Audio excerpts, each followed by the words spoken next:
Buonasera, ben arrivati o bentornati a Soligo in Rete, meeting sull'informazione organizzato dalla testata online qdpnews.it. Alcune serate sono organizzate anche in collaborazione con l'Ordine dei giornalisti del Veneto, meeting sull'informazione.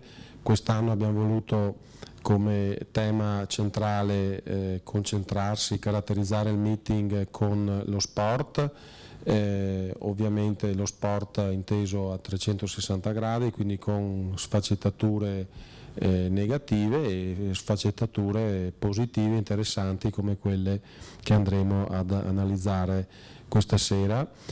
Io lascio subito il palco agli ospiti, cioè a Fabrizio Fabbri e Edoardo Caianello. Collaboratore d'eccezione questa sera è Mario De Zanet, che è un giornalista pubblicista, collaboratore della Tribuna di Treviso, esperto di pallacanestro, e quindi io vi lascio subito la serata. Inizieremo con un piccolo video e poi lascio spazio a tre giornalisti, giusto? Quindi a tre colleghi. Grazie e buona serata. Cara pallacanestro, sono pronto a lasciarti. Ci siamo dati momenti buoni e momenti meno buoni. Ci siamo dati a vicenda tutto quello che avevamo. Oh, good friend, why are you so shy? Didn't like you to hold back or hide from the light. I hate to turn up out of the blue uninvited, but I couldn't stay away, I couldn't fight it. I had hoped you'd see my face and that you'd be reminded that for me it isn't over.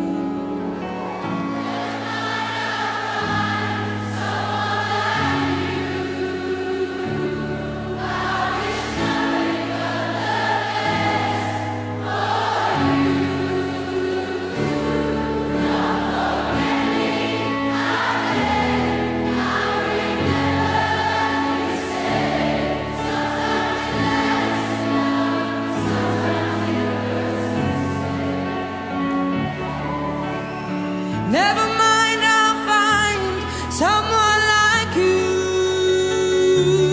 I wish nothing but the best for you too. Don't forget me, I beg. I'll remember you said sometimes it lasts in love, but sometimes it hurts instead.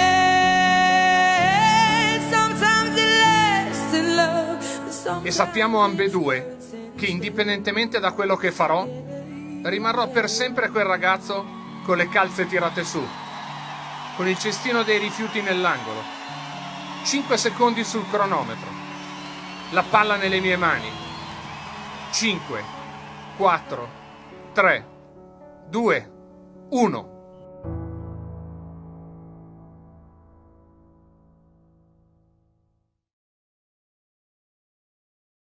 Buonasera per questa serata dedicata a Kobe Bryant. Intanto vi presento, come ha già fatto Glauco, Edoardo e Fabrizio. Sicuramente qui siamo partiti dalla fine, da una fine molto sentimentale, e quindi volevo tornare indietro soprattutto all'inizio della carriera di Kobe Bryant, ma soprattutto all'inizio del vostro libro. Come è nata l'idea, come si è sviluppata, qual è stata la fonte di ispirazione? Beh, diciamo Kobe è una fonte di ispirazione perenne, però in un'occasione del genere c'è stato un concorso di volontà di un editore che era particolarmente specializzato nel raccontare storie di calcio, e anche molto bene, l'editore appunto Ultra, che è un marchio della Castelvecchi, che si è dedicata fortemente allo sport e che ha deciso di chiedere qualcosa di diverso e quindi di interpellarmi inizialmente per il discorso della pallacanestro. Con Edoardo esiste una collaborazione ormai pluriennale nata appunto nella pallacanestro, in radio, in trasmissioni radiofoniche e che ha seguito poi il percorso dell'anno dell'ultima finale scudetto della Virtus Roma, quindi ci ha portato a seguire diverse esperienze. Quindi l'idea era quella di fare qualcosa di diverso, non raccontare una solita storia, quindi l'idea era Kobe Bryant, ma non una biografia così spicciola di dati, ma magari partendo da quello che è il suo percorso italiano, perché Kobe, per quanto nato a Filadelfia, per quanto di passaporto statunitense, come poi dimostra la foto della copertina del libro che ha alle nostre spalle con la maglia di Team USA, si è formato cestisticamente e come uomo, perché dai 6 ai 14 anni ha vissuto in Italia con delle esperienze differenti, quindi l'idea era di partire con una base italiana per poi raccontare il Kobe che sarebbe stato. Poi la genesi del libro è particolare, perché il libro è uscito con Kobe che ancora doveva decidere se dopo uno degli ultimi infortuni avrebbe continuato o meno. Ha deciso di continuare, tanto è vero che poi il libro ha avuto una versione aggiornata, perché poi è arrivata ai noi, per chi ama questo sport, la parola fine, raccontata poi tanto bene in questa lettera che, rivedendo, forse è più struggente di quello che ricordavo al momento in cui ne abbiamo parlato giornalisticamente nell'attualità. E appunto parli della lettera, la lettera a un certo punto dice: non posso più amarti con la stessa ossessione, riferendosi alla pallacanestro. Edoardo, probabilmente è una frase che sintetizza quello che è Kobe Bryant, quello che avete descritto nel libro. La componente ossessiva credo che sia davvero la base di tutto quello che si può vedere di Kobe Bryant, ma in ogni singolo gesto, movimento, in ogni singolo atteggiamento di quello che è stato poi la sua vita all'interno e all'esterno del campo. Soprattutto all'interno credo che ossessione, determinazione e cura dei particolari lo hanno reso, secondo me, un giocatore probabilmente, credo senza timore di smentite, tra i primi 5 di ogni epoca, perché per diversi motivi ha raccolto un'eredità molto pesante, che era quella di Jordan, non tanto per somiglianza anche nel ruolo, nel tipo di atteggiamento nei confronti di una franchigia, il modo comunque di arrivare e dimostrarsi al di là di tutto poi sul palcoscenico NBA. Ossessione, forse a volte anche troppo, però credo che se non ci fosse stata quell'ossessione oggi noi non parleremo di Kobe Bryant come di Kobe Bryant. E tornando poi, volevo chiaramente tornare a parlare del vostro rapporto, il vostro rapporto nel scrivere il libro, quindi a quattro mani, come si scrive, come ci si confronta, e anche come il vostro rapporto si riflette nel libro, come vi siete confrontati e come è nato anche il vostro rapporto. Beh, se fossimo una coppia di tennis saremmo affiatati, nel senso che il rapporto professionale nasce, appunto Edoardo è un po' più giovane, quindi diciamo magari io a fare da chioccia e lui a prendersi i primi consigli e le prime sfuriate professionali.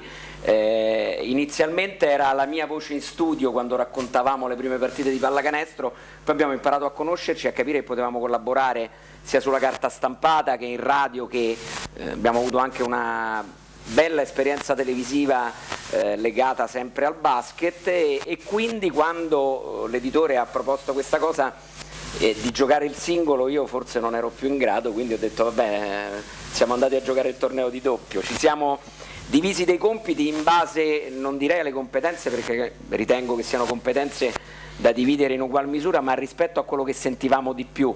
Io proprio per, ahimè, carta d'identità, Kobe Bryant italiano l'ho anche vissuto da primo addetto ai lavori, ero giovane, cominciavo a lavorare e quindi per me è stato più facile magari nella parte italiana poter raccogliere alcune testimonianze con alcuni addetti ai lavori, proprio perché erano persone con cui io avevo collaborato e ho lasciato alcune parti della NBA vissute prima da tifoso e poi da addetto ai lavori ad Edoardo, perché le aveva vissute con la passione e con la giusta competenza. Poi abbiamo miscelato, come tutti i cocktail, come anche il vodka martini di Bond, non andava shakerato, andava miscelato, abbiamo miscelato bene e ritengo che sia venuto fuori una bella cosa, ma soprattutto anche grazie al contributo delle tante persone che abbiamo sentito, perché poi Kobe ha lasciato una traccia in tutte le persone che ha incrociato, sia da bambino che poi da adulto. È stato per esempio molto divertente, e i due arbitri li abbiamo divisi equamente, parlare con Fabio Facchini e con Luigi Lamonica del loro rapporto da arbitri, perché arbitrare Kobe da europeo può essere un problema, da italiano di meno, perché poi comunicavano in italiano stretto in campo ed era una sorta di riunione carbonara, perché nelle varie partite poi non li sentiva e non li capiva nessuno che non fosse il loro dialogo poi. E questo libro comunque ha avuto un successo notevole, ne parlavamo anche prima, tant'è che avete avuto una richiesta entrambi per nuovi progetti. Se volete presentarli, magari partiamo da te, Edoardo. Diciamo che dopo l'esperienza di Kobe Bryant, anche per l'attenzione che ha mostrato il nostro editore nei confronti di storie che comunque avessero a che fare con l'Italia, che quindi potessero essere direttamente collegabili, direttamente al parlato italiano, al di là di grandi fenomeni su cui sarebbe probabilmente anche più giusto in certi casi, no? Scrivere, penso a LeBron James, penso a Stephen Curry, a Kevin Durant.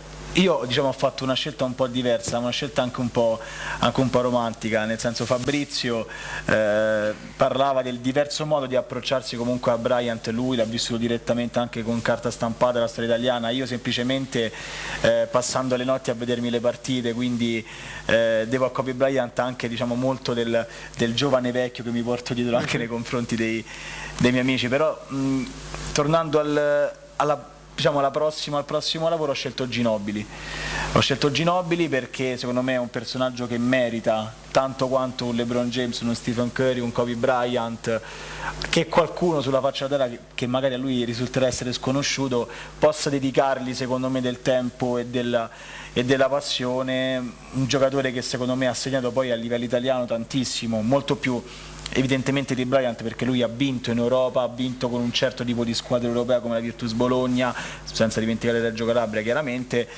però credo che sia un giocatore estremamente interessante, molto particolare da conoscere.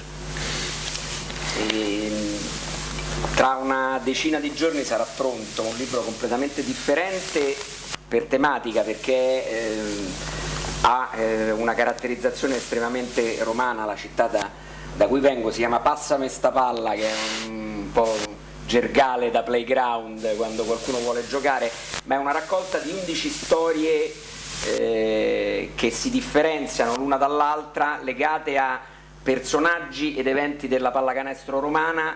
Si apre con un personaggio probabilmente non conosciuto ai più nel panorama italiano, perché è un giovanissimo giocatore della Stella Azzurra che ha avuto un destino terribile, a 18 anni è morto in un incidente stradale, era un ragazzo già nazionale giovanile, Mario Delle Cave, un incidente assurdo che lo ha strappato a probabilmente un destino da giocatore di Serie A, ma alle spalle c'è tutta la storia della Stella Azzurra di adesso, che è quella che ha prodotto Andrea Bargnani, che continua a produrre giocatori. Noi qui siamo in zona Benetton, si parlava tanto della United Colors, alla Stella Azzurra c'è un agglomerato di giocatori che arrivano dall'Africa, dall'Est Europa, che si sono ritrovati sotto questa società, e Mario ne è rimasto un po' il simbolo perché era la romanità all'interno di questo gruppo.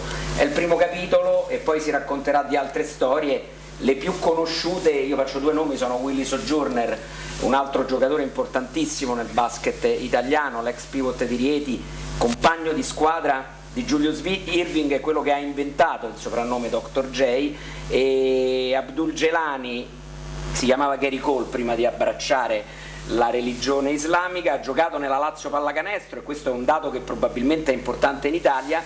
Però quando poi è andato nell'NBA, parliamo degli anni 70, Dallas si presenta per la prima volta come franchigia NBA, c'è il giocatore che segna i primi 2 punti della storia dei Dallas Mavericks, è Abdul Jelani. Poi la storia è più complessa perché questo giocatore avrà un percorso alla George Best, sperpererà tutto in donne, alcol e altre cose, tornerà in Italia per recuperare un percorso alla vita proprio richiamato dalla Lazio Basket e dal Livorno Basket. È una delle 11 storie che entrano all'interno di questo percorso, che sono talmente differenti che vale la pena di leggerle ognuna separatamente dall'altra. Tra l'altro scomparso anche recentemente, sì, quindi sì, un motivo in più per ricordarlo. In quest'estate. Quindi tutte queste storie legate all'Italia, e chiaramente torniamo su Kobe Bryant. L'Italia è centrale perché suo padre inizia, diciamo che quando poco dopo che Kobe è nato si è trasferito in Italia, diverse tappe e soprattutto l'impatto sul figlio da un punto di vista tecnico, oltre che da un punto di vista psicologico. Anche l'Italia, Kobe Bryant ne ha parlato spesso di come l'Italia sia stata la sua influenza forse principale, soprattutto dal punto di vista della tecnica. Allora qui andiamo a parlare delle differenze tra Europa e NBA. Innanzitutto ditemi voi o l'uno o l'altro, parliamo della fisicità contro quella che può essere definita il talento europeo, quindi una sintesi. Come la pensate, insomma? Il libro si apre con una sua dichiarazione che dice che se lui non avesse cominciato a giocare in Italia non avrebbe avuto nel proprio DNA quella conoscenza dei fondamentali che fanno parte della pallacanestro europea, di quella italiana particolarmente, quindi la continuità di ripetizioni di alcuni movimenti gli ha consentito di acquisire il meglio della pallacanestro europea. Parlavi proprio della differenza, una pallacanestro sicuramente meno fisica ma talmente tecnica che ha portato nel corso degli anni gli europei a poter diventare protagonisti nella NBA. È un americano molto europeo, è un po' tra virgolette, chiaramente per capirci, il percorso che poi ha fatto Toni Kukoc, nel senso che si è formato qui in Europa, o Drazen Petrovic, e ha messo piede nell'NBA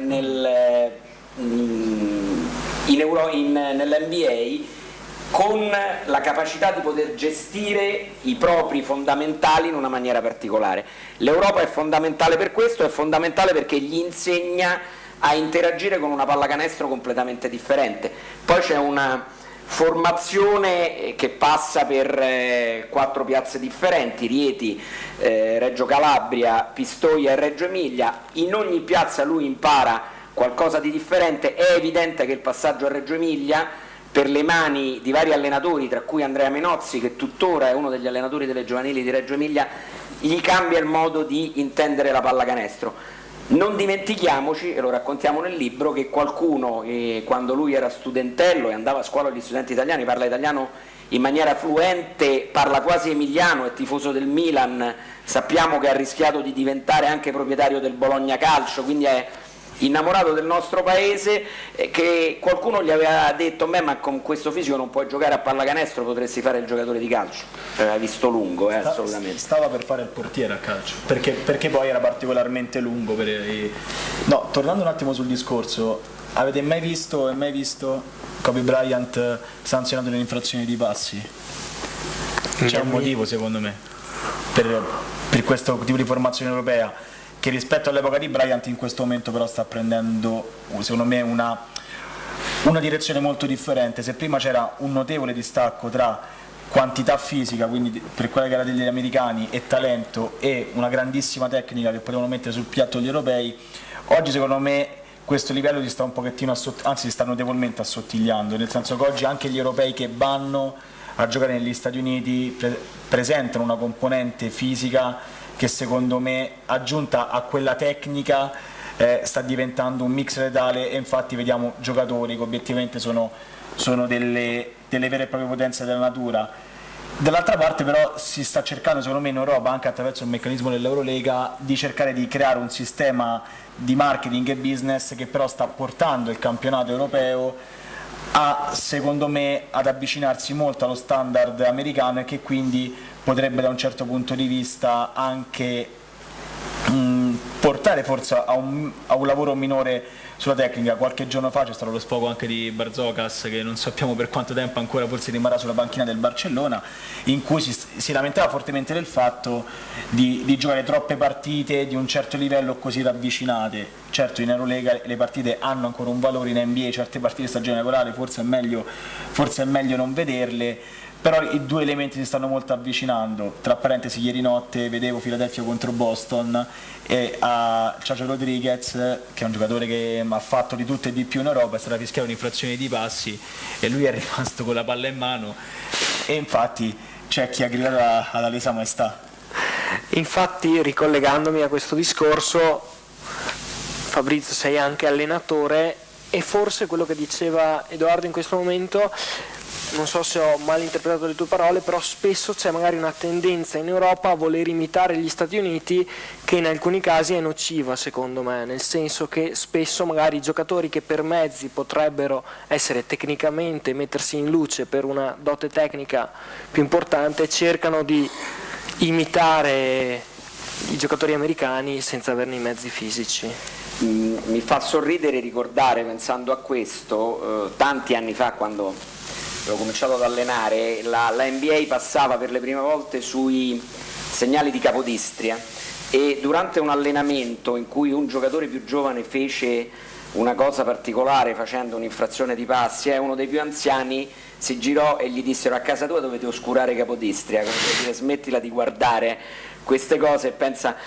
Diciamo che lo spirito di emulazione nei caratteri un po' diciamo più esuberanti porta a dei risultati discutibili. È chiaro che la pallacanestro sta cambiando indipendentemente dal discorso dell'NBA, i 24 secondi hanno imposto dei ritmi differenti, la linea da 3 punti europea è un limite tra virgolette fino a questo momento irrisolvibile, l'averla spostata sui 6,75 non ha cambiato il discorso che è troppo vicina per giocatori di un certo livello.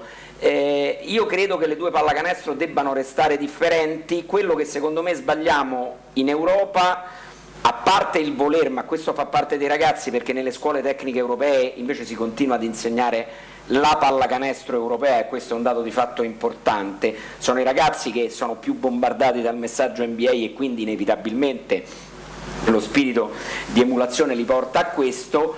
Quello che sbagliamo in Europa è probabilmente da chi invece detta le regole.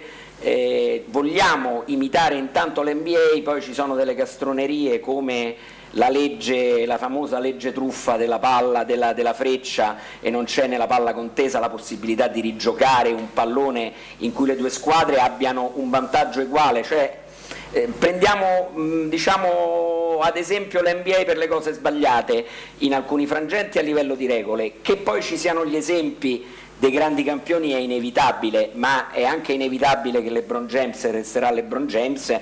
Pau Gasol, che è un grandissimo giocatore europeo che gioca negli Stati Uniti, è un giocatore che gioca all'europea, non lo vedremo mai eccedere in qualcosa per lo spettacolo, ha una praticità ed una tecnica che lo rendono, e non ho citato casualmente Pau Gasol perché è stato il grande equilibratore di Kobe Bryant nel periodo Lakers.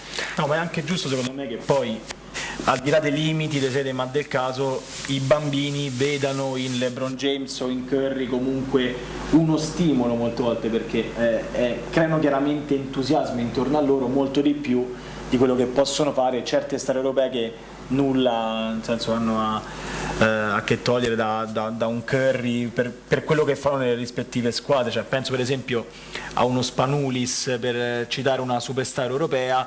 I bambini faticherebbero molto di più ad immaginarsi in uno Spanulis piuttosto che in uno Stephen Curry, però magari poi col tempo, crescendo, vedendo un po' di Eurolega, si potrebbero anche emozionare guardando uno Spanulis. E quello sicuramente, da un punto di vista del marketing, c'è un salto di qualità che l'Eurolega ha fatto, che sta cercando di diventare, quello che dicevi anche tu prima, qualcosa di assimilabile all'NBA, perché sicuramente è un prodotto che si sta vendendo veramente bene ed ha veramente tantissimi giocatori interessanti. Che in un contesto europeo, che quindi già fatica, insomma, che parte già da un passo indietro, magari eviti di farsi delle guerre interne poi per cercare di regolare il prodotto nella maniera migliore. Chiaramente ci vorrebbe un pochettino più di senso politico in certi casi affinché questo possa avvenire. Poi c'è il discorso delle leghe interne, perché certe leghe interne, penso per esempio alla Lega spagnola, alla Lega tedesca, su tutte, fanno degli enormi passi avanti, quindi per carità magari sul livello tecnico i tedeschi non sono ancora ad un certo livello, però dal livello di strutture, infrastrutture e chiaramente veicolazione di quello che poi è il prodotto stanno passi avanti. La Spagna presenta un pacchetto enorme, i turchi, nonostante problemi interni a livello politico, hanno comunque delle squadre di valore.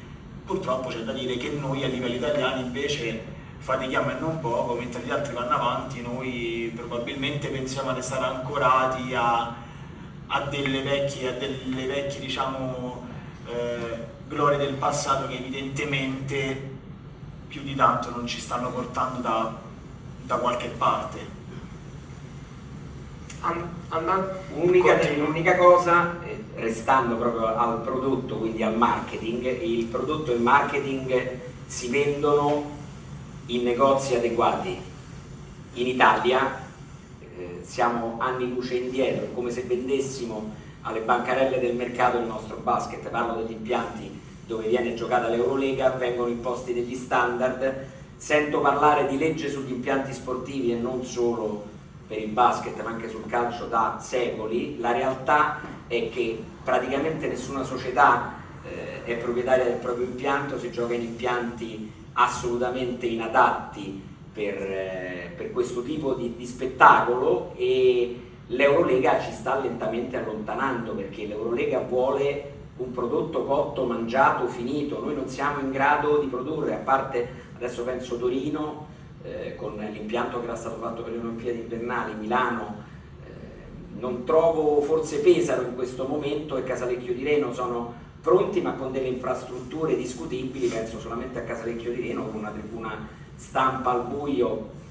Parlavamo della Germania, in Germania stanno creando degli impianti di proprietà delle società. Ricordiamoci che sono entrate in ballo le grandi polisportive, il Bayern Monaco ha investito soldi nel basket, questo significherà qualcosa. Noi siamo anni luce indietro, ma la colpa è di un management che non si rinnova.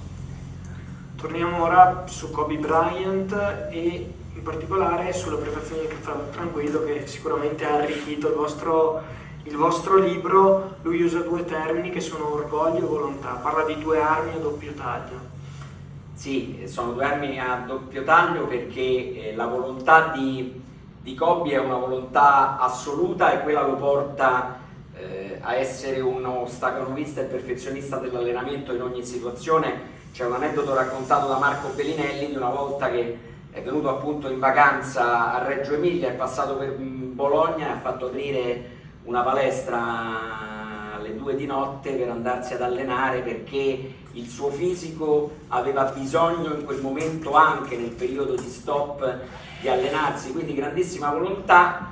Dall'altra parte c'è questo orgoglio che per lui ha reso la sconfitta come una malattia incurabile, quello che Kobe soffre nel momento della sconfitta, nel momento in cui un attaccante lo batte, nel momento in cui un difensore lo ferma, è qualcosa che lo macera dentro, gli dà lo stimolo per ripartire, però è altrettanto vero che il suo rapporto con la sconfitta è terribile, perché probabilmente ha cominciato fin da bambino a giocare vincendo, ad essere il migliore, supportato da una famiglia, ne abbiamo parlato prima, in cui il papà è stato un ottimo giocatore ma non gli può aver trasmesso certamente la cultura del lavoro, perché se c'era un limite il Joe Bryant nel papà era il fatto di non voler allenarsi tanto, voler arrivare sul campo da gioco pochi minuti prima, di vivere una vita più vicina, visto che ne parlavamo prima, non proprio alla George Best, ma insomma fatta più di divertimento che di allenamenti. Tanto è vero che anche in Italia, dove avrebbe potuto, dopo una buona carriera NBA, essere un numero uno, Joe Bryant si è accontentato di fare cose spettacolari ma in squadre di medio livello. Non è mai stato un giocatore da top team, da squadra che voleva vincere. Questo significherà qualcosa. Kobe è completamente differente e Kobe ha la forza e l'orgoglio di riuscire a uscire pulito, anche pulito, di uscire, diciamo, pronto a ricominciare anche da una vicenda che ne ha un po' sporcato la figura, perché c'è questa vicenda giudiziaria dell'accusa di stupro, si è chiusa con un patteggiamento fra le parti, ci si è messa una pietra sopra, ma nel percorso di un campione resta comunque una piccola macchia.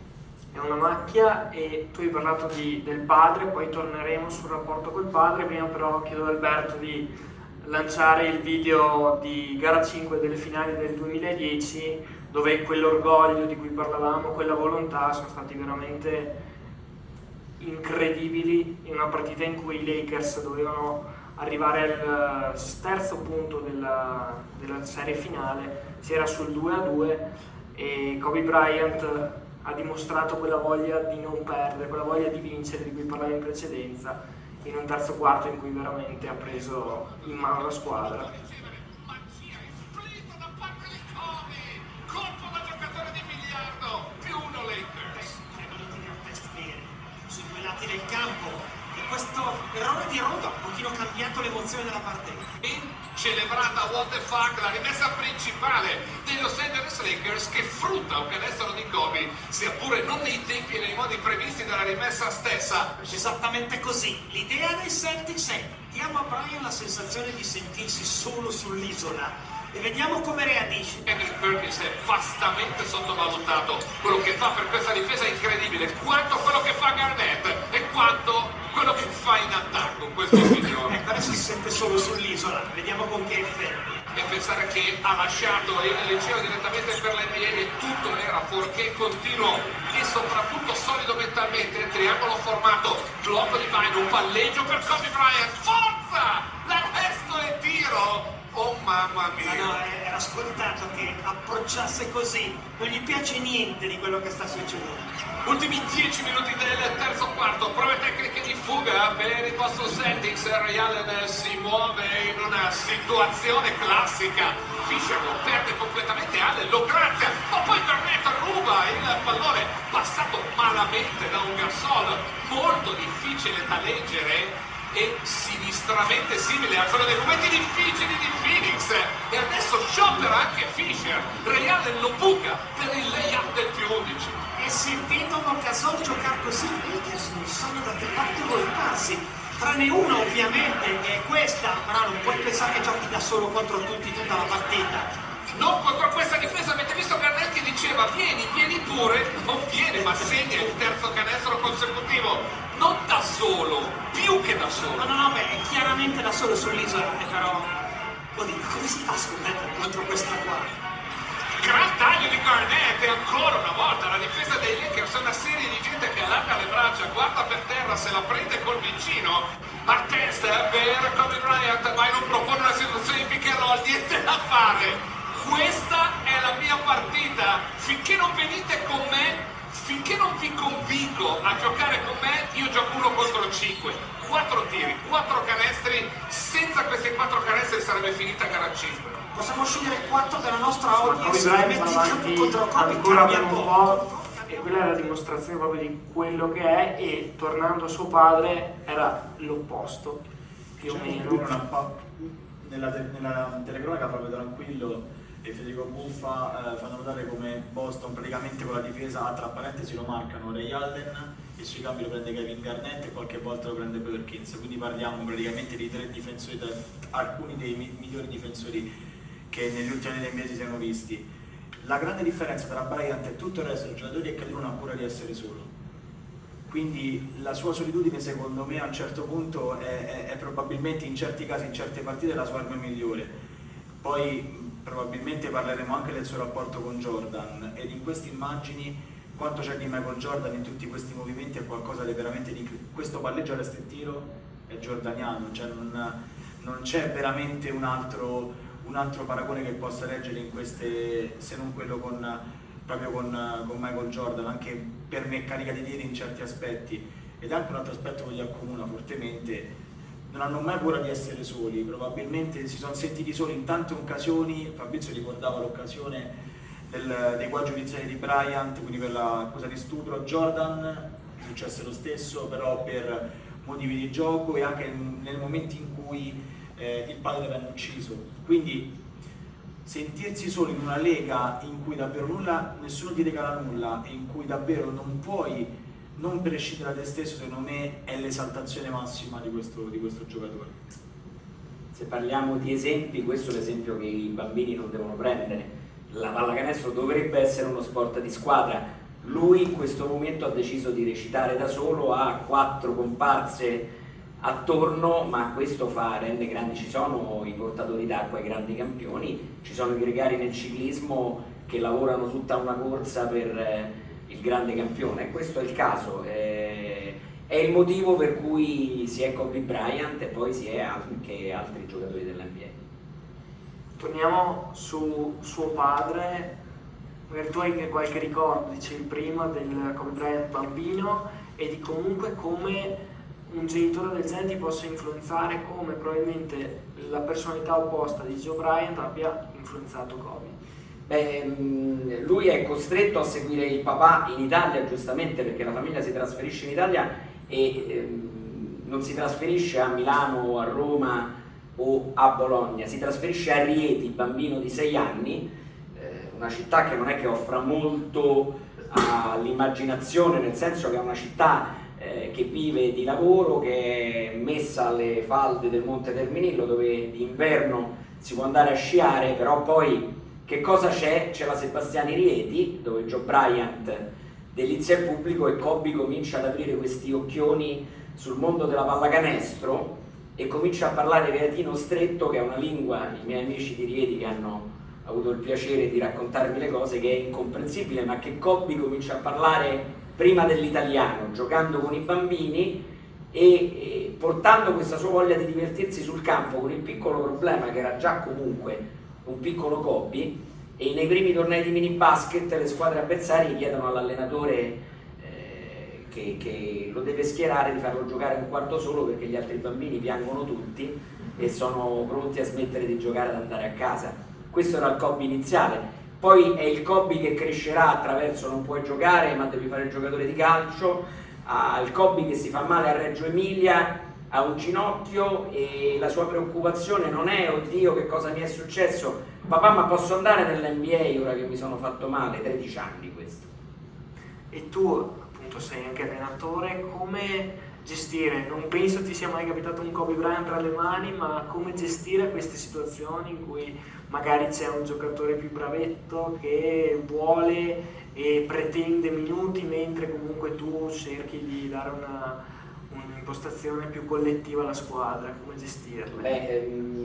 Il bambino più forte esiste in qualunque gruppo, il giocatore più forte esiste in qualunque gruppo, dipende da quella che è la forza della chimica di squadra che si viene a creare. È chiaro che nei bambini, nell'età di Kobe, è più complicato perché il pallone è lo strumento, il grande compito che spetta agli allenatori del settore giovanile, specialmente per le categorie dei più piccoli, è quello di capire che anche senza palla si può costruire qualcosa nel concetto di squadra, che anche stando in panchina si aiuta la squadra perché si è fatta una buona settimana di allenamento, anche chi non è convocato fa parte di una vittoria di squadra, ma nel bambino di 8-9 anni è complicato, è già complicato nei grandi.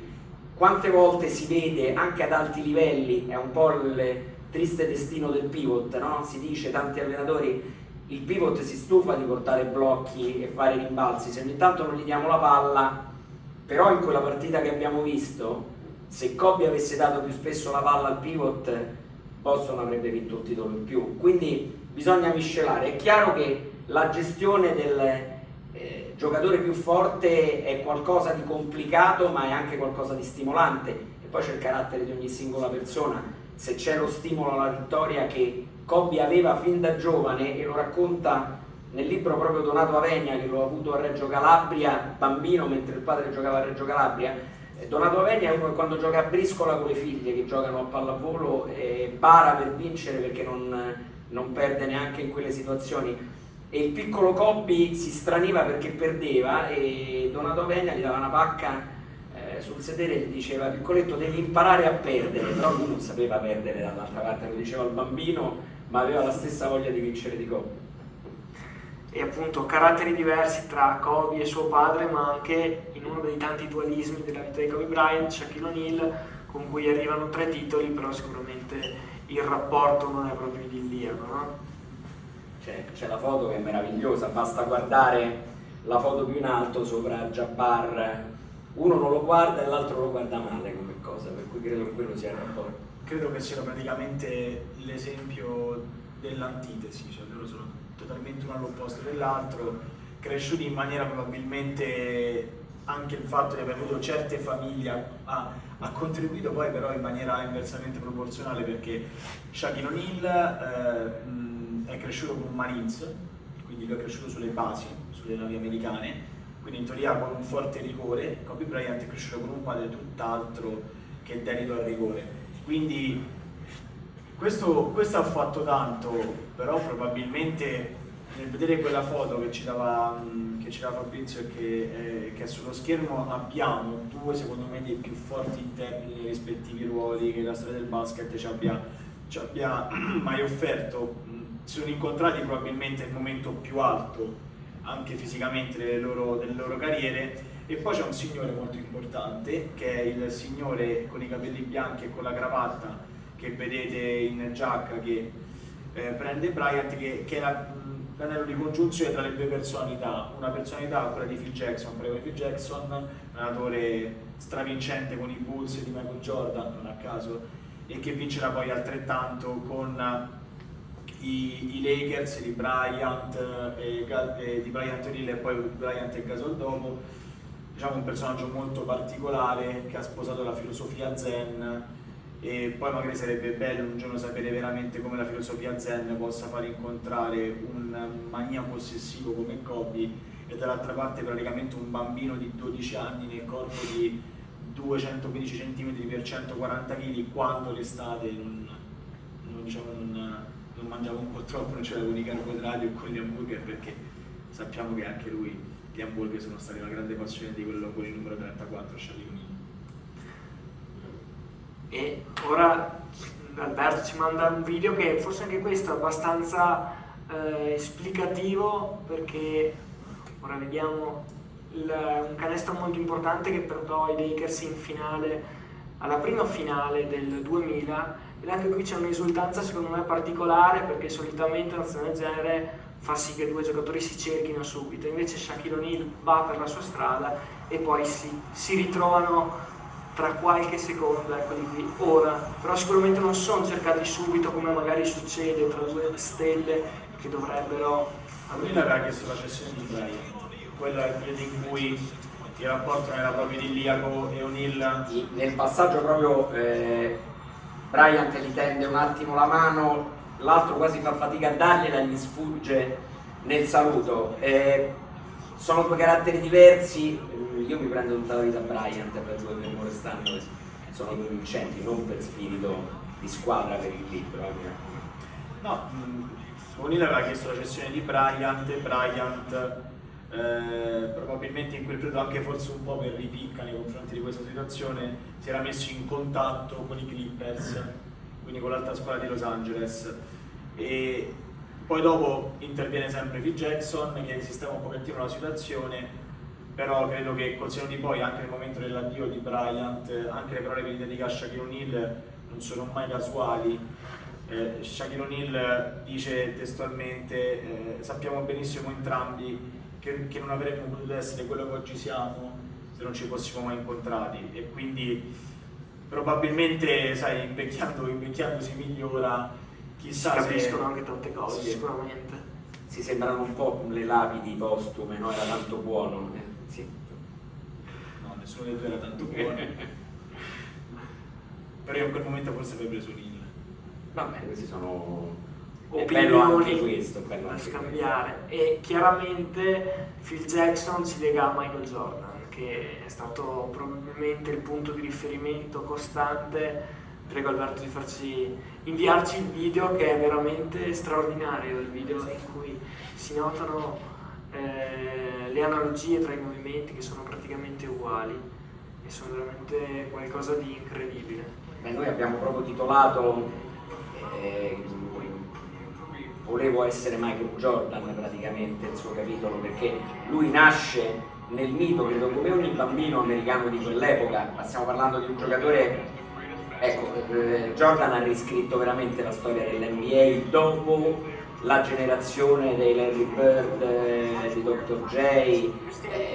Michael Jordan ha riscritto la storia dell'NBA e credo che resterà un qualcosa comunque di inarrivabile. Si può imitare bene, però resta qualcosa di unico nel suo percorso totale, anche nella sua capacità di vincere, che come dicevamo, però le analogie, insomma, quella lingua, anche quella lingua di fuori, la linguetta è incredibile. No, la lingua anche il movimento in allontanamento, ma è chiaro che Kobe lo ha studiato bene, e anche, come diceva giustamente Edoardo, l'apertura del nostro incontro, la possibilità di giocare nello stesso ruolo, nello stesso identico ruolo, li ha resi estremamente simili. Poi ecco, uno a Chicago, uno a Los Angeles, proprio la differenza anche fra le due città, io credo che renda bene la differenza fra i due giocatori, che restano comunque qualcosa di talmente bello che ecco, se i bambini devono vedere qualcosa, hanno un bel campionario qui.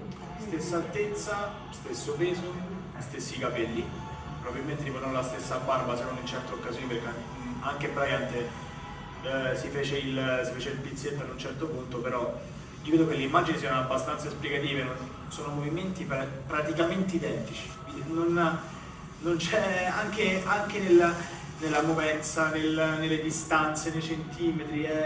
Ricordiamo una cosa che però, ed è importante riallacciandoci a una cosa che abbiamo detto all'inizio, Kobe Bryant non passa per il percorso universitario, mentre Michael Jordan si forma con uno dei più grandi allenatori della storia della pallacanestro universitaria, che è Dean Smith, che lo forma in una maniera incredibile. Mi dai l'assist perché nel libro parlate di come l'unica, diciamo, possibilità per Kobe Bryant di andare al college era quella di Duke, dove trova l'allenatore che poi avrebbe trovato. Lo ha aspettato a lungo, Coach K è uno delle icone del basket universitario, non a caso Team USA, dopo una serie di problematiche, quando è stato deciso di ricostruire la nazionale americana con i migliori, è stata affidata a lui. Il loro percorso si incontra più tardi di quello che avrebbe voluto Coach K e forse l'avrebbe voluto Kobe, però era pronto per sbarcare nell'NBA, e però il percorso che hanno in nazionale è eccezionale in ugual modo come quello che lui ha fatto nell'NBA, e la sua capacità di mettersi a disposizione di questo allenatore, farsi allenare da un allenatore di college, comporta un cambio di regole, tecniche, di richieste, e poi giocando con le regole FIBA, perché nel momento in cui va con la nazionale americana è costretto a giocare con le regole FIBA, che sono completamente differenti, e poi si innescano proprio in questo percorso, nel periodo di Coach K, si innesca il capitolo in cui i due arbitri italiani ci raccontano di come lui vivesse in maniera particolare, perché si sentisse il più europeo di quei giocatori che stavano in nazionale americana, e allenato da uno dei più grandi. Questa foto è il momento praticamente della vittoria, cioè è abbastanza simbolica dal punto di vista della carriera di Kobe Bryant. Bryant, che viene scelto, come ricordava Fabrizio, l'anno dopo il fallimento della nazionale statunitense, se non sbaglio, nell'ultima manifestazione, non ricordo bene se mondiali o olimpiadi, la Grecia mondiali. Fu la Grecia che eliminò con una zona, con eventi anche con qualche canestro di Papaloukas, gli Stati Uniti, e Coach K, la prima telefonata che fece fu per l'appunto a Bryant. Si vede un giovanissimo Kevin Durant, e il resto del gruppo non era, al di là di Carmelo Anthony, che diciamo fedelissimo, anche perché credo che sia l'unica occasione che ha per vincere ormai in NBA, almeno nel mondo americano. Vediamo anche Andre Iguodala, Tyson Chandler, diciamo non c'era proprio la creme della creme nonostante siano giocatori pazzeschi, però non è solo l'elite del basket americano, c'era Bryant quanto basta per portarsi a casa un trofeo. Continuando sul discorso nazionale, ci proiettiamo verso la tua carriera, che ha visto appunto due europei vissuti con la come ha detto Stampa, che sono molto bello con me. Però al fianco di un allenatore che conosce molto bene Kobe Bryant, perché lo ha allenato come vice allenatore nei Los Angeles Lakers con Ettore Messina, che è un personaggio particolare. Ettore è nettamente, adesso è un allenatore che si è liberato di un po' di pressione, ma quando era più giovane, probabilmente proprio perché si è trovato immediatamente proiettato in una realtà incredibile come era quella della Virtus Bologna del periodo di Borelli, allenando dei giocatori pazzeschi, perché ricordiamolo, lui giovanissimo allena Richardson, uno dei giocatori che dicevano più ingestibili della storia della NBA, e con lui vince una coppa. è il suo esordio, e quindi nel momento in cui Richardson e Roberto Brunamonti gli danno la benedizione, lui diventa un allenatore credibile al di là delle vittorie, e tutto questo comporta il fatto di una grande crescita. Sono stato vicino appunto come addetto stampa, e stare vicino ad un allenatore come Ettore Messina è una bella palestra, è come se avessi fatto il college anch'io, perché mi sono trovato proiettato con un allenatore che ha giustamente una grandissima pretesa nei confronti dello staff, ama mettere sotto pressione i propri collaboratori, ci si litiga amabilmente, si fa pace amabilmente, è un grandissimo conoscitore della materia. Quando riesce a non avere la pressione della partita addosso è anche una persona piacevolissima. Lui è stato un grande allenatore anche da queste parti. Se si vuol vincere, secondo me non è importante essere simpatici o antipatici. Diceva Svetislav Pesic, che ho avuto il piacere di conoscere quando ha allenato a Roma, che lui non voleva essere simpatico, non gliene importava di essere simpatico alla gente, voleva vincere. È un po' il discorso di Ettore. Adesso Bryant ha in mano una maglietta della nazionale, ai noi non potrà darci una mano nelle prossime competizioni come giocatore, ma gli è stato chiesto proprio dalla presidenza Petrucci, e proprio per quello che Ettore Messina rappresenta adesso, avendo confermato la sua presenza alla guida della nazionale italiana, pur avendo l'impegno con San Antonio, chiedendogli in qualche modo di poter dare una mano alla nazionale italiana. Non so come potrà farlo, nel senso che certamente lui ha la possibilità di trasmettere qualcosa a livello di carattere vincente, però credo che questo sia più un compito di Messina, e come dicevamo, stare vicino ad allenatori vincenti significa costruire uno staff, e in questo anche la comunicazione ha un'importanza fondamentale. Il tema dell'incontro che stiamo facendo in questi giorni qui è proprio sulla comunicazione, e ormai nello sport di squadra la comunicazione conta, non dico quanto, ma una parte molto importante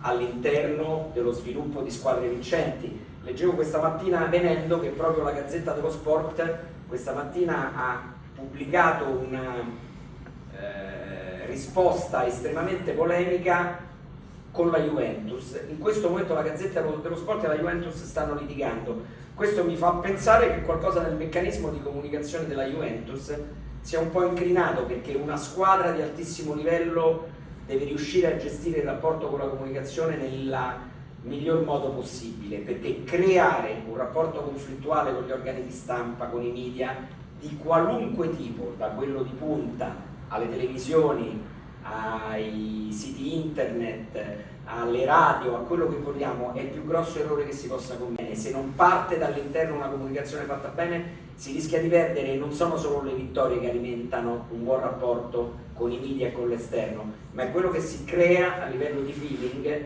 appunto, fra il mondo della comunicazione e le squadre. E in questo caso, avendo vissuto vicino ad Ettore, in alcuni frangenti era complicato, perché se lo si criticava era uno di quelli lista dei buoni, lista dei cattivi. Adesso non è più così.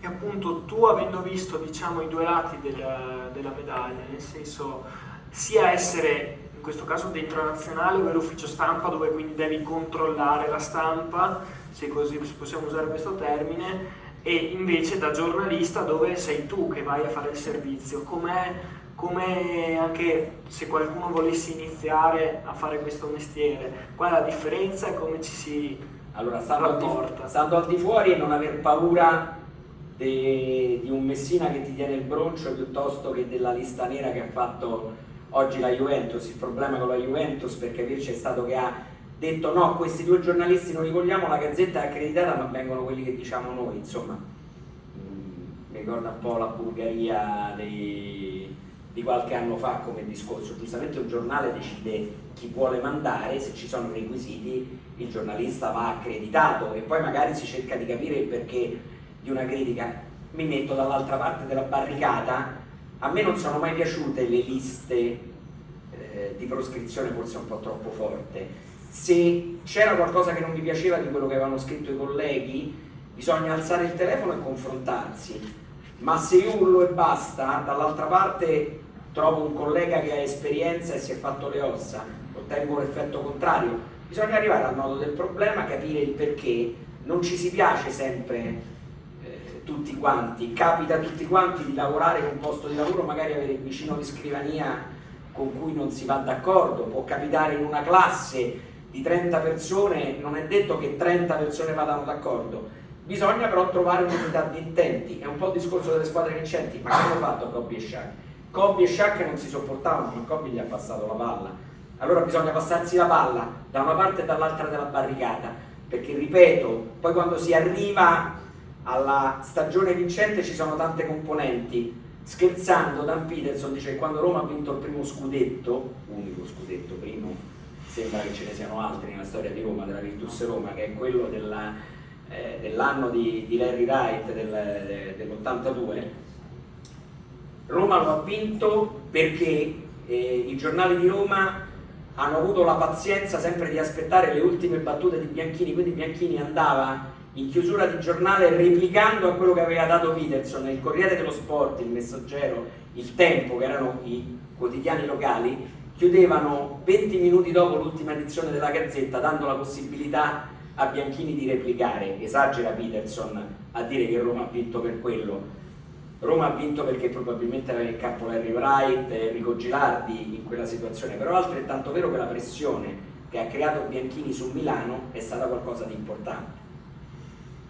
Tu sei all'inizio di un percorso, che periodo è adesso per provare a fare questo tipo di carriera, per avventurarsi in un mondo che sicuramente è abbastanza indecifrabile?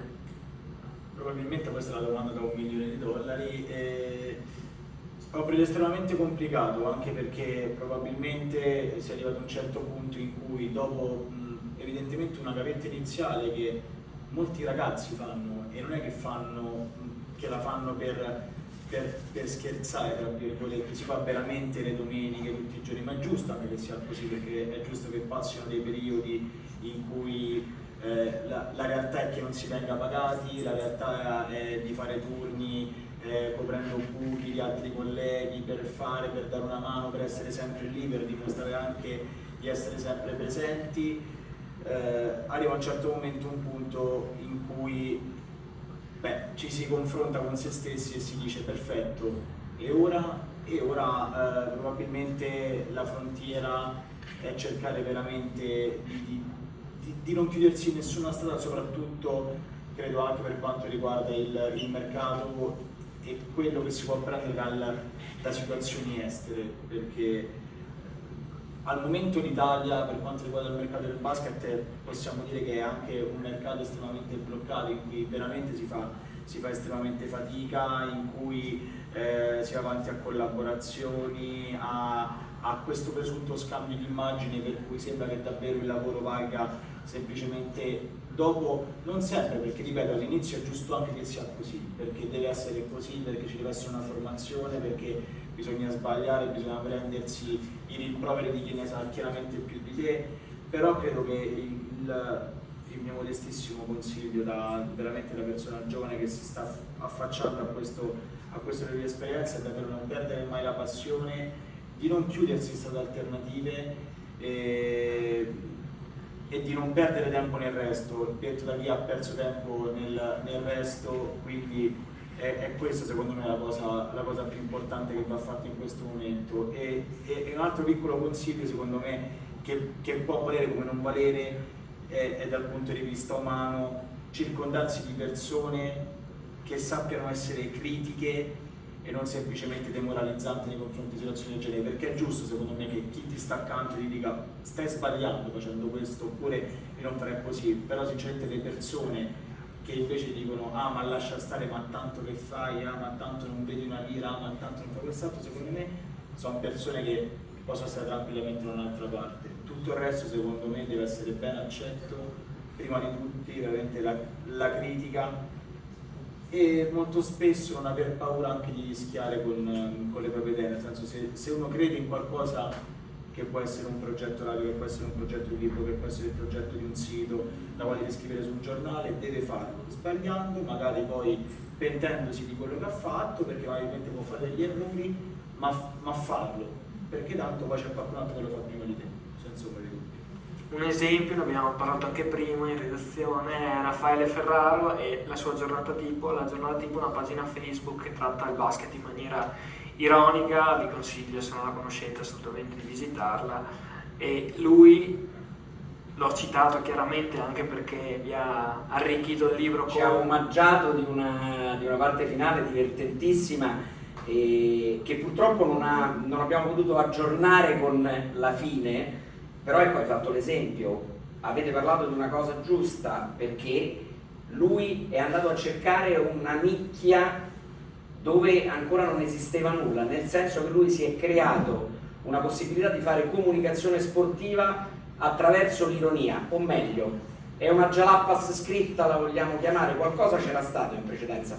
Io vi raccontavo, è esistita una fanzine a Roma, un program match che si chiamava Coast to Coast, creato dall'attuale addetto stampa della nazionale femminile di basket, Giancarlo Migliola, che invece di creare il classico e stantio programma pre-partita, le formazioni, hanno creato una sorta, io dicevo che era un po' il Bagaglino è uno storico locale romano dove si faceva cabaret negli anni 50, irriverente, ironico, pasquino, molto romano, bisogna dire molto collocato nella realtà romana, dove però hanno creato una cosa che poi era ricercata negli altri palazzetti dello sport, chiedevano le copie di Coast to Coast perché si rideva facendo informazione. Ecco, la giornata tipo sa fare informazione ridendo, e devo dire non è mai banale e ripetitiva, ha avuto un'idea eccezionale, come hai detto vale la pena andarlo a cercare su internet perché è qualcosa di veramente spassoso.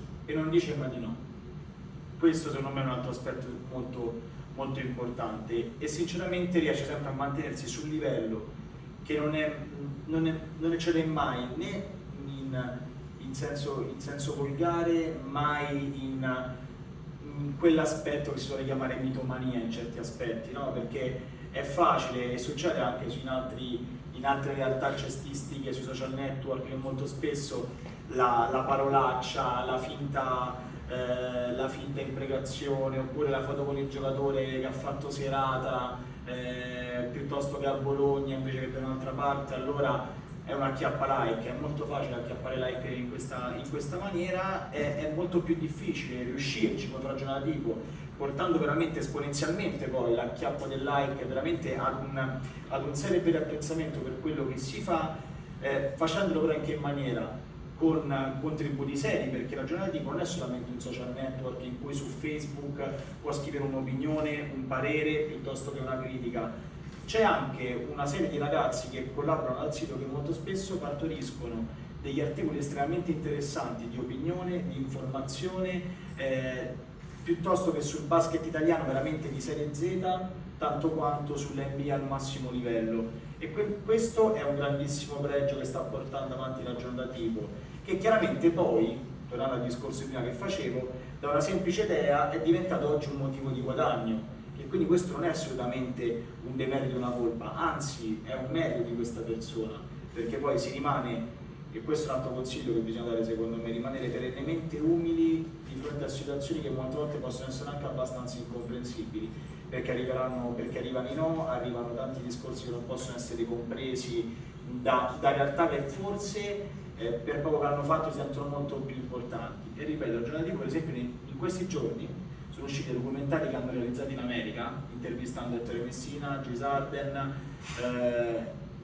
e sono estratti molto brevi, perché Ettore Messina credo che sia il più lungo, che è di 6 minuti. Lo hanno fatto anche sorridere, Ettore. Sì, l'hanno fatto anche sorridere, hanno fatto anche, ovviamente poi parlandoci di nazionale tra le altre, però è un contenuto estremamente interessante, mai volgare, ripeto. Quel tipo di comunicazione secondo me è una comunicazione estremamente interessante che può coinvolgere da quello che ha 0 anni a quello che ha 90 anni. C'è invece un tipo di comunicazione che con la foto con il cocktail piuttosto che sulla serata perché al campetto, noi perché imprecazione qua, parolaccia là, si terrà una sorta di gloria che secondo me tanto merito, però non mi trova molto d'accordo da questo punto di vista.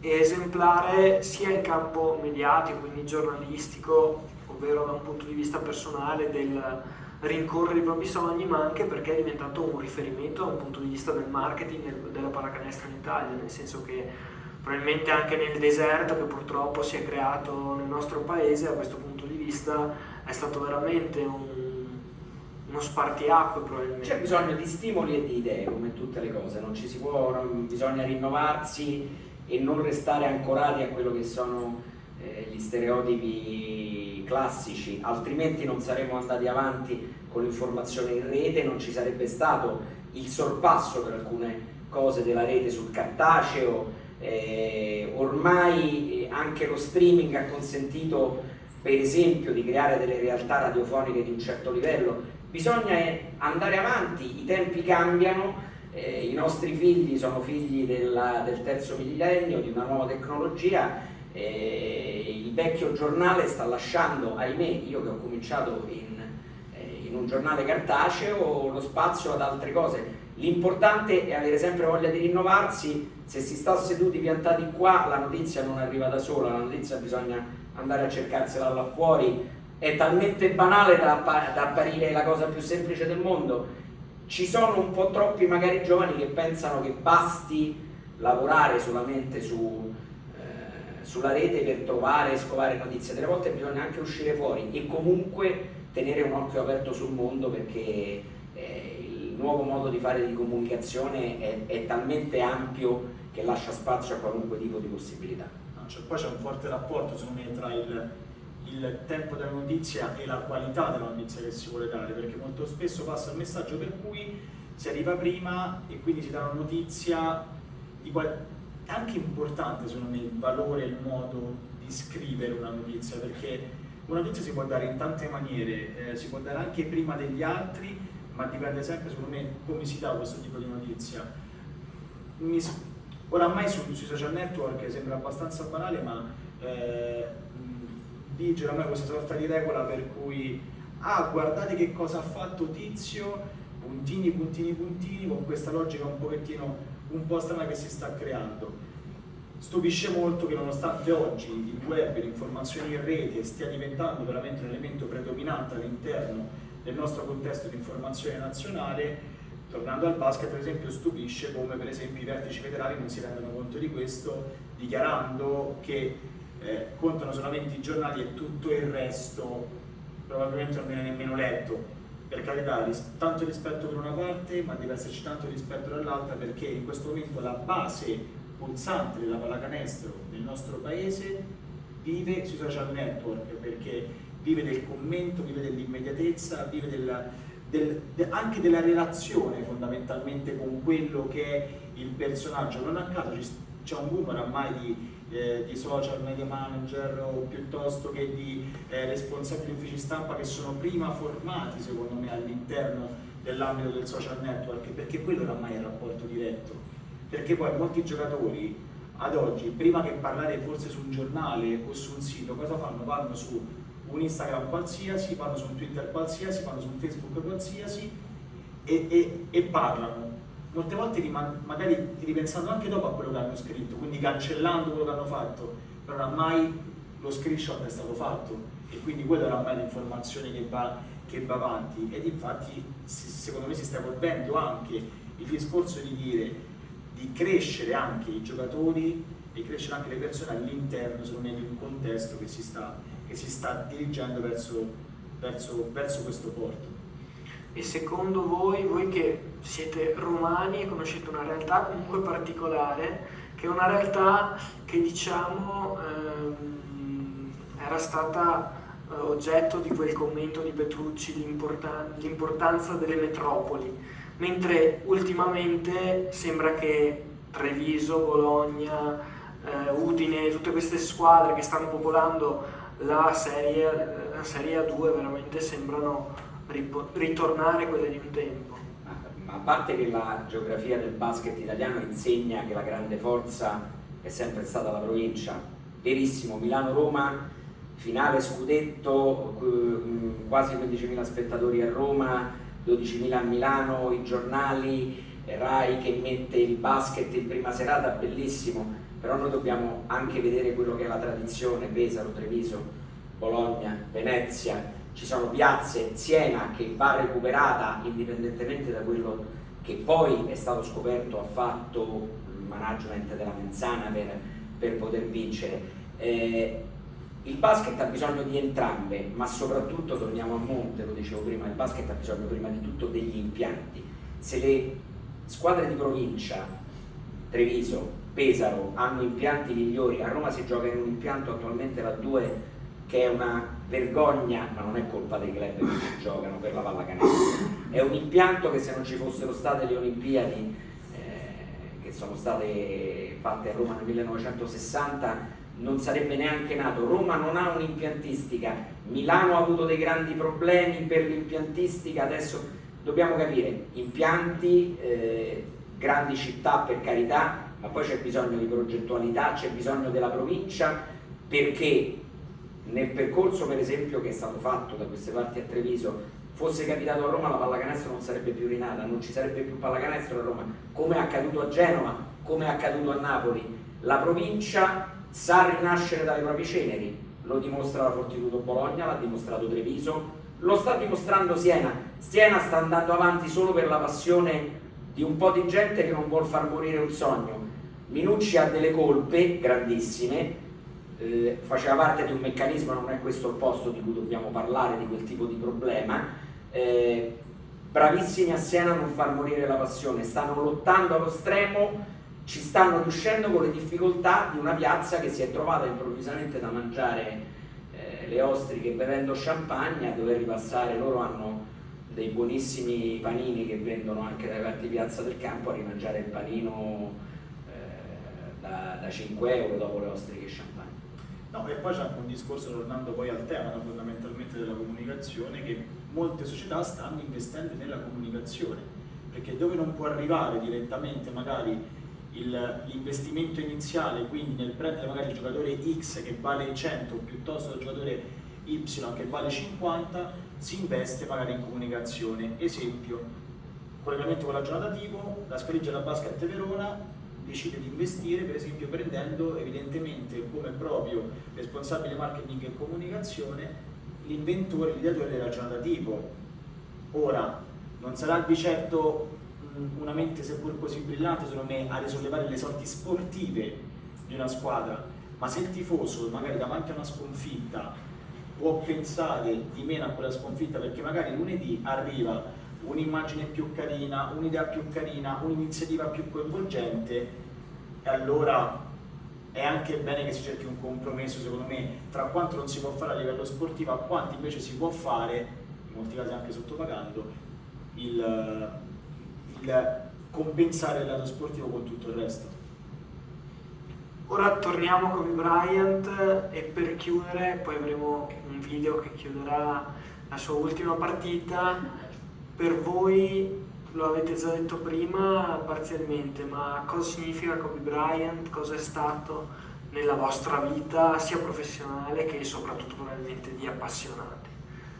Per me è stato il giocatore vissuto da addetto ai lavori, nel senso che i miei primi giocatori li ho vissuti da appassionato, da ex scarso giocatore che cominciava a pensare anche di allenare, e quindi i miei miti iniziali sono stati, lo dicevo prima, Larry Bird piuttosto che Magic Johnson, giocatori vissuti, verrebbe da dire in bianco e nero anche se c'era già il colore, no? sulla televisione. Kobe Bryant è il primo vissuto dal vivo, Kobe Bryant è stato il primo con un contatto diretto quando poi ha avuto la possibilità di venire a Roma per uno stage che ha effettuato la Stella Azzurra, ed è stato quello che mi ha dato l'opportunità di raccontarlo e scrivere di lui, proprio perché l'ho vissuto in maniera differente. È stato un giocatore di un'altra generazione e ha chiuso secondo me nel modo migliore. L'ultima annata di Kobe è il giusto passaggio di consegne, sapeva che non avrebbe mai vinto nulla in quell'annata, è stato un lungo tour d'addio su tutti i campi, e la testimonianza che in ogni campo lui ha avuto dai tifosi avversari. Ricordiamo quello che hanno fatto a Boston, lo odiava, proprio abbiamo visto il perché prima, lo odiava. Un tifoso di Boston ha scritto una lettera su un giornale appunto di Boston pazzesca, in cui ha detto: io ti ho sempre odiato, ti odio ancora adesso, perché con te ho perso tantissimo, ma sapere che domani smette è il più grosso dolore sportivo che da tifoso della pallacanestro potevo avere. Questo per me è stato Kobe Bryant, l'uomo a cui bisogna rendere un tributo per quello che è stato. Per me invece è stato, al di là poi di quello che ha rappresentato a livello di gioco, non sono di certo io, ma basta lui stesso le sue immagini per raccontare quello che lui ha fatto e quello che lui è stato.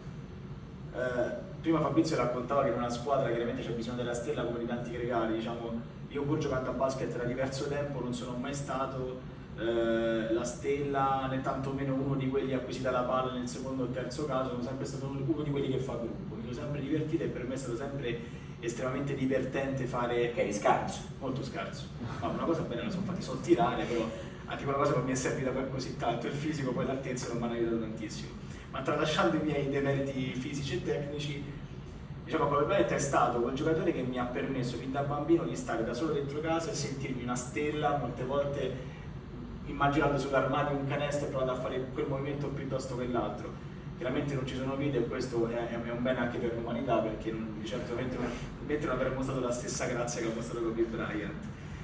E professionalmente devo dire che questa occasione è stata probabilmente un grande riscatto per confrontarmi con me stesso e quindi lo ringrazio per questo Kobe Bryant, perché mi ha permesso una volta di più di mettermi a confronto con me stesso, di riscattarmi verso certe situazioni anche nei confronti di chi probabilmente mi vorrebbe sotto un'altra veste e in maniera anche un po' ostinata, probabilmente testarda. Tarderò questo momento perché penso che sia ancora importante fare e dedicare il mio tempo, la mia passione per giocatori del genere.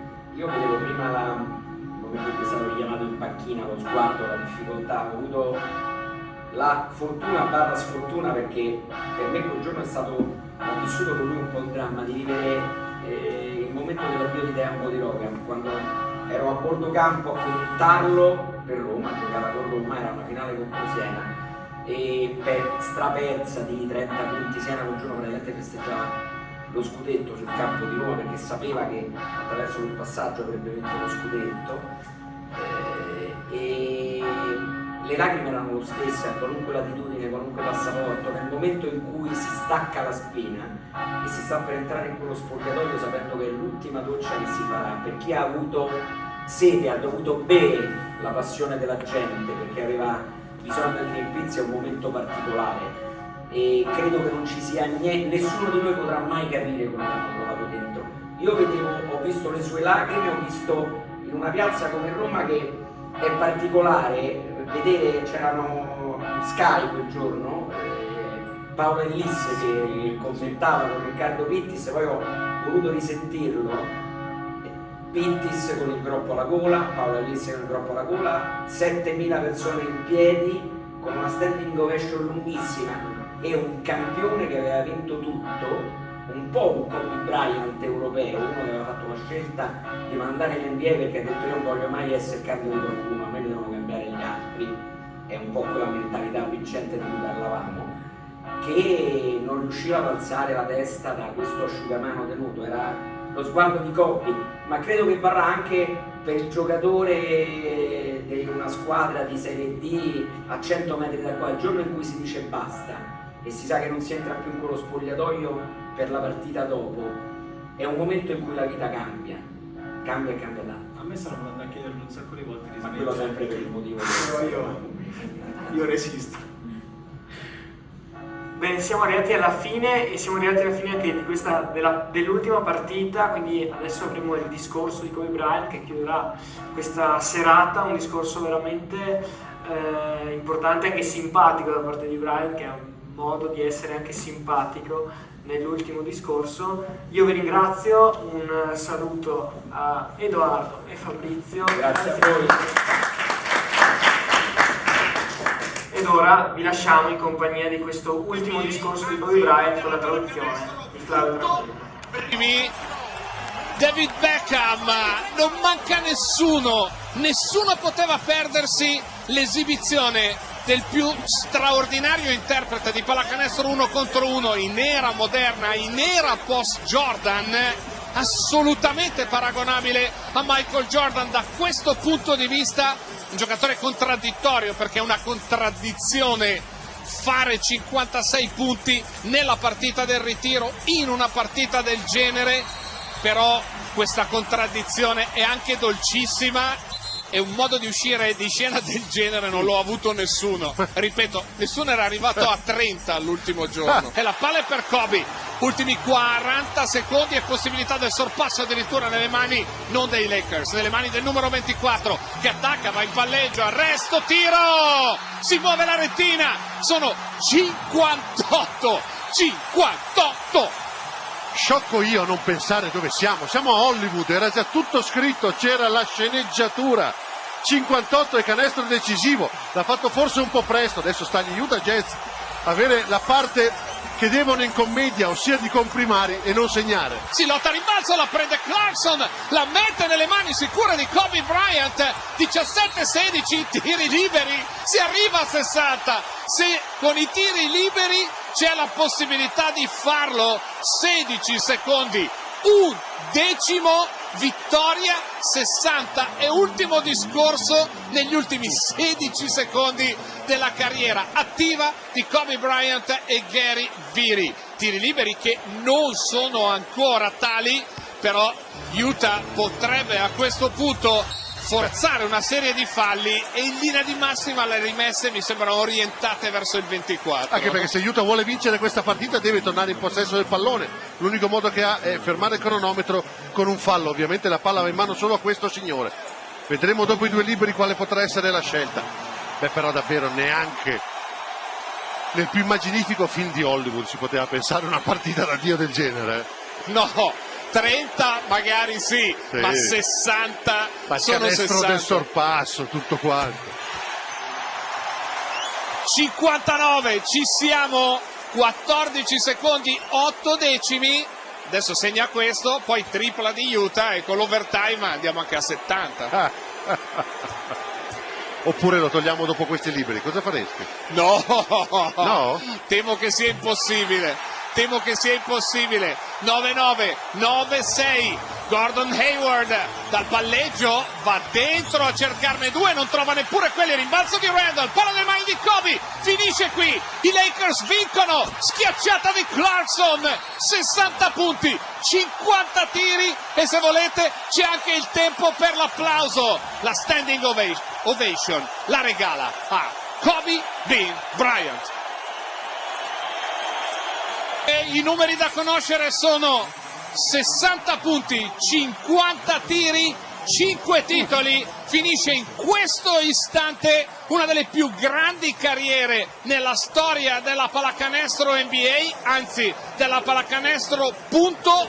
Prima di salutarci credo che sentiremo la voce di Kobe Bryant che non potrà non riconoscere al pubblico tutto quello che ha dato in questi 20 anni a lui e ai Lakers e credo lo farà a centrocampo.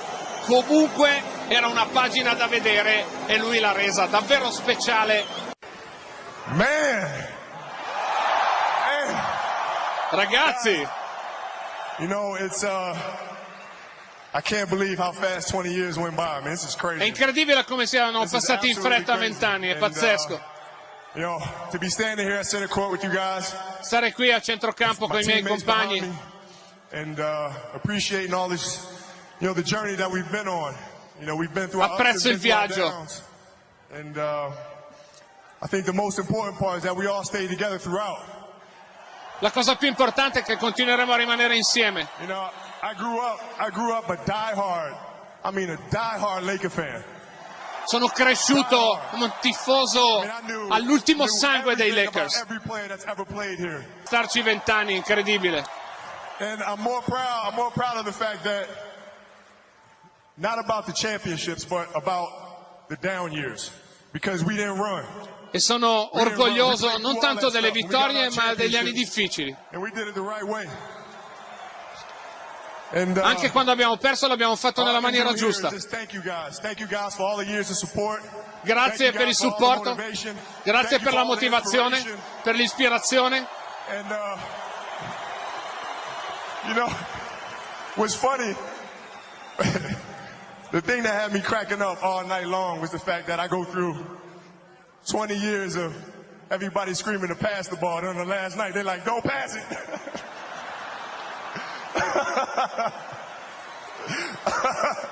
This has been absolutely beautiful, you guys. I can't believe it's come to an end. È stato bellissimo, per anni mi hanno detto che non passavo la palla e invece stasera dovevo non passarla. Non ci sono parole che possano descrivere quello che sento per voi. Siete nel mio cuore. Vi amo.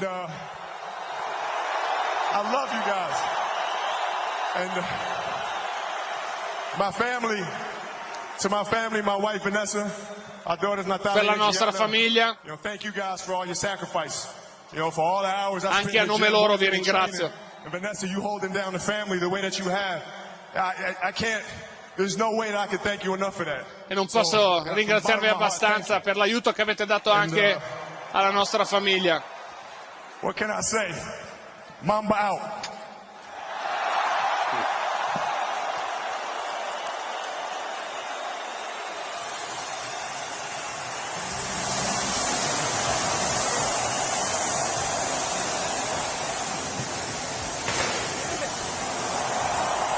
Finisce qui una grande carriera, finisce con il botto, finisce con i 60 punti, finisce con una notte, anzi una giornata dedicata a Kobe Bryant, finisce con l'ultima intervista in diretta di Lisa Salters. I'm absolutely sure.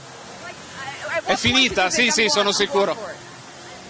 Well, I mean, all night long my teammates were just continuing to feed me the ball. Continuavano a darmi la palla. E ho cercato in qualche maniera fisicamente di tenere botta. Non ci sono parole per 20 anni di carriera. To spend 20 years here and to carry on the legacy and the tradition of all the great Lakers that came before. I mean, I can't. 20 anni di carriera e aver portato il testimone di tutti i grandi. È davvero un sogno diventato realtà, incredibile. I mean, has it sunk in yet that it's over? It's hard. I mean, it's hard. I mean, I tried to. Hai realizzato che adesso è finita davvero? The news, not watch the stories, you know, and try to just stay in the present as much as I could, because I didn't want to come out here and completely stink it up, which I did for like the first 5 minutes. Yeah, you kind of did. Ho cercato di non guardare troppo la TV, di non leggere i giornali perché non volevo fare schifo, invece nei primi 5 minuti ho fatto schifo. Well, you know, defensively I got some plays, I got some steals, I got a block, and that kind of got me into the game a little bit. Qualche giocata difensiva che mi ha rimesso in partita e poi da lì è andata meglio. What will you have left out here on the court? Cosa hai lasciato qui in campo? I gave everything I possibly could to the game. Tutto quello che potevo. So comfortable walking away from it. I mean, è per questo che sono tranquillissimo nel lasciare. Non c'è qualcosa, qualche conto che ho lasciato aperto. Quando vado a letto stasera ringrazierò Dio per l'opportunità, per la mia famiglia e cercherò di spendere tempo con la famiglia a braccio, che è una maniera un po' irrituale di finire un'intervista, ma questa non è un'intervista, è un momento particolare, un uomo particolare, un giocatore particolare. Direi che Frank Sinatra quando cantava My Way ce l'aveva per qualche verso in mente. Sicuramente l'ha finita alla sua maniera, una carriera che ha condotto dall'inizio alla fine, ancora a maggior ragione a modo suo.